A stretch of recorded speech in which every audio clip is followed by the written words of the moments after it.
Hello, I am Dr. Ouida McAfee, and I am the Director of the Center for Excellence in Teaching and Learning here at Coahoma Community College. And today we're going to be talking about the importance of tech at HBCUs. And joining us is Mr. Jeremy Simpson, one of Coahoma's own. So welcome, Mr. Simpson. Thank you, thank you, thank you. Thank you for having me today. Thank you so Yes, much. we're excited. So tell us something about yourself and about your company. So let's start with me. Born and raised in the Delta, Clarksdale, Mississippi. Of two parent households, two sisters, and a mom that's active in the community, dad as well. I pretty much got my entrepreneur side from working with my dad in the construction business. It taught me about drive, perseverance, but it also taught me that this is something I didn't want to do. So, which drove me to IT, which leads me into the business that I'm in now.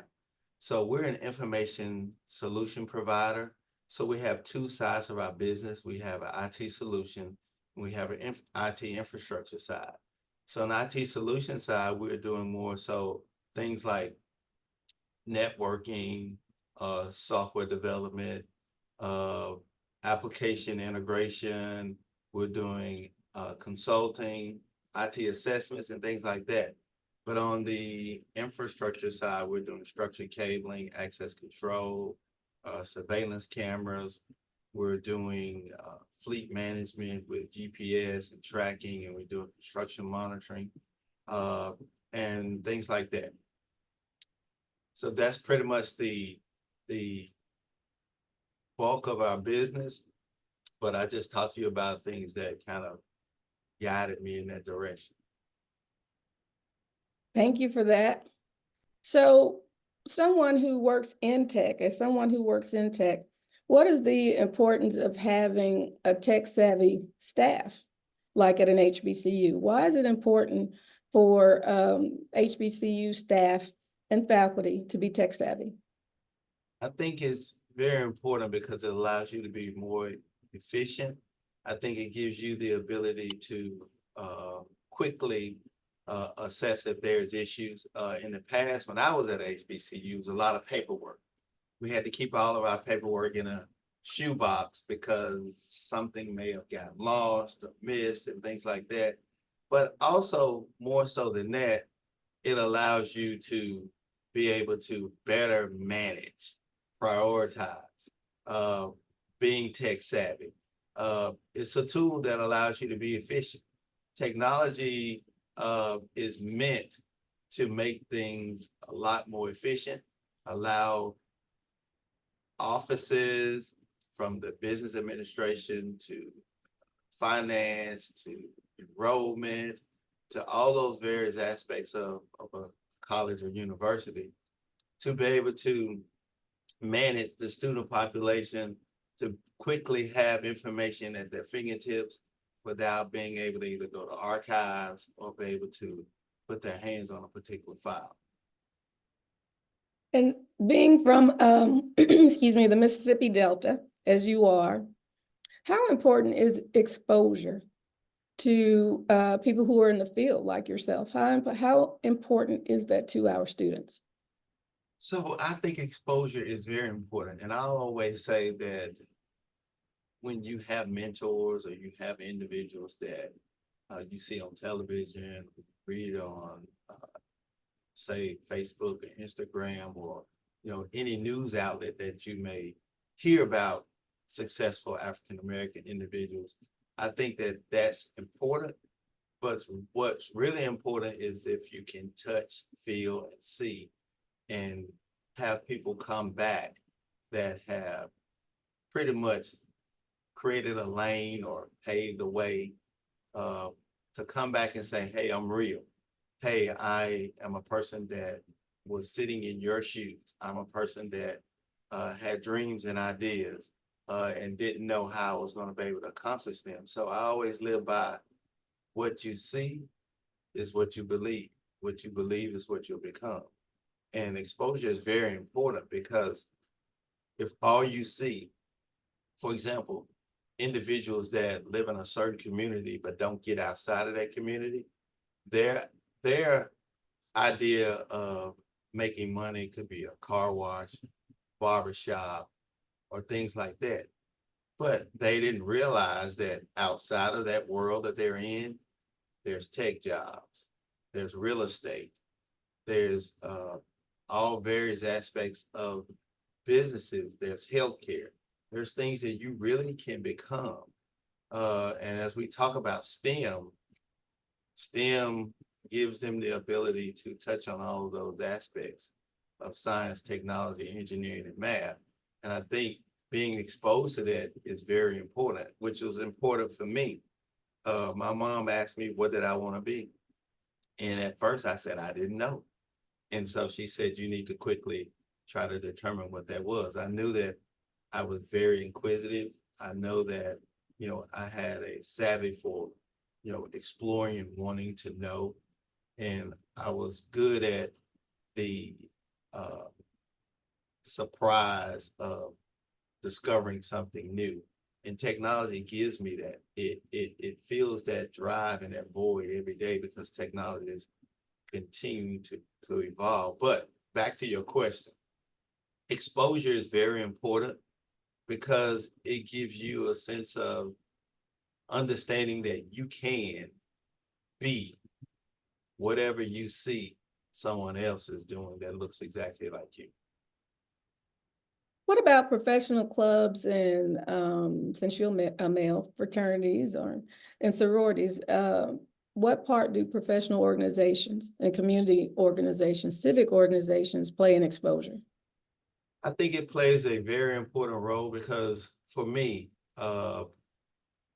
being a part of civic organizations give me the ability to give back, but it also gives me a sense of humbleness. I think that being a part of those civic organizations allow you to become part of the fabric of that community. And from that, you begin to establish relationships. And once you establish relationships, then it allows you to create this web of a network to allow you to grow and to have a pool of resources and a knowledge base to, bounce things off of. Well, of course, fraternities and sororities do the same thing. Of course, I'm a member of the greatest fraternity there is, which is Omega Psi Phi Incorporated. And our bond is about friendship. Our bond is about respect. It's about community engagement. And it's about establishing a network of brothers with a common goal. And sometimes everybody doesn't have the same initiative. Everybody doesn't have the same aspirations, but there are members in that brotherhood and there's members in those civic organizations that, want to be nurses, or some of them are doctors, some of them have PhDs, and they can talk to you about the career path that they took and share with you ideas in which you can take and utilize those to grow personally as well. Okay, and I understand your mother is part of the greatest sorority in the world, Alpha Sorority Incorporated. So with having that in your household and now having a family of your own, how does your presence of being a member of civic organizations, of a fraternity, and how does that impact your family? It impacts it in various ways. So, for example, we're involved with various community activities. And so I bring the kids, I bring the wife, and we are engaged with, lending a helping hand. They have relationships where if she's working, for example, my fraternity brother is the president of human resources for a healthcare organization. Well, that healthcare organization is where she works.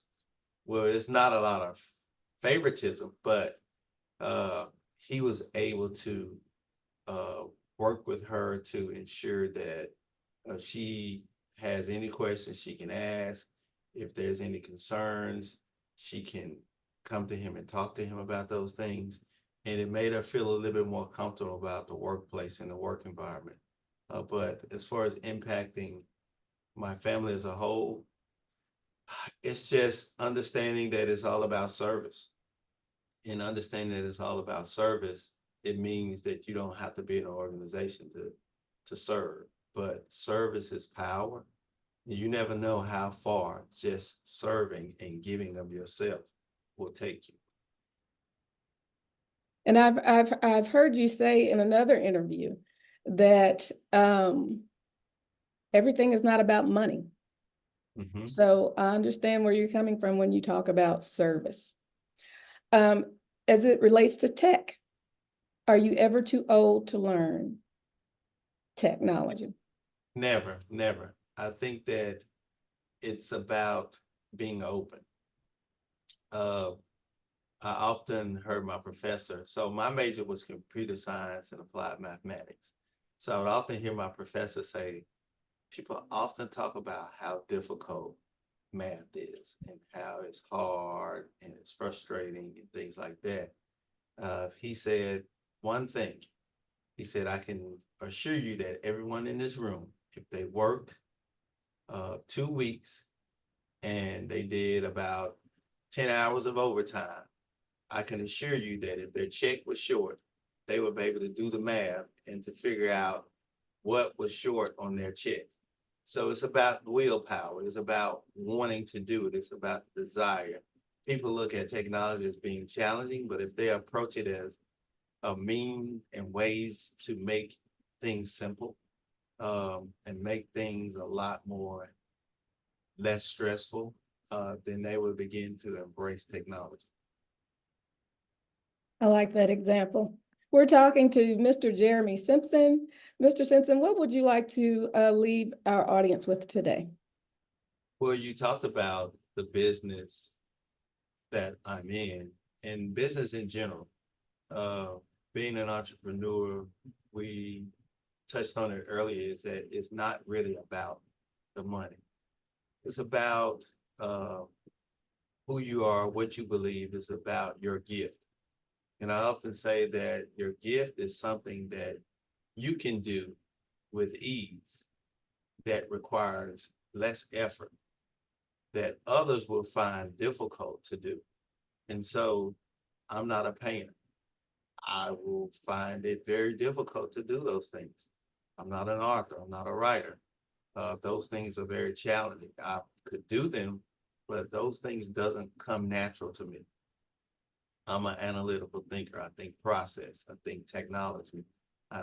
That's my gift. So when I say that you have to work within your gift, and it will give you the fruits of your labor. But sometimes when challenges or obstacles come, there may be often times where you may say, well, I'm going to go on a different career path because I'm chasing the money. Well, that's not where you need to be. I think that you need to focus on what your gift is, what your desire, what your belief is, because at some point, once the reward comes, it'll never feel like work. And you'll love coming to work every day because you're in your purpose, you're in your gift. So always seek mentors, always seek to obtain knowledge, never stop learning, always believe to keep Christ first, as my scripture always follows me, is to seek ye first the kingdom of God and his righteousness, and all those things will be added unto you. But you have to first follow him. He will direct your path. And so having said that, I would just like to leave with the audience today by saying that you can be whatever your mind and your heart desires to be, and never, ever, ever give up on yourself. Thank you so much, Mr. Jeremy Simpson, the son of Mr. Simpson, who's still with us here at Coahoma Community College, we're happy to say. And we are so thrilled that you as an alumni would take the time out to talk to our faculty, staff, and our students. Have a great rest of the day. Okay. Go Tigers.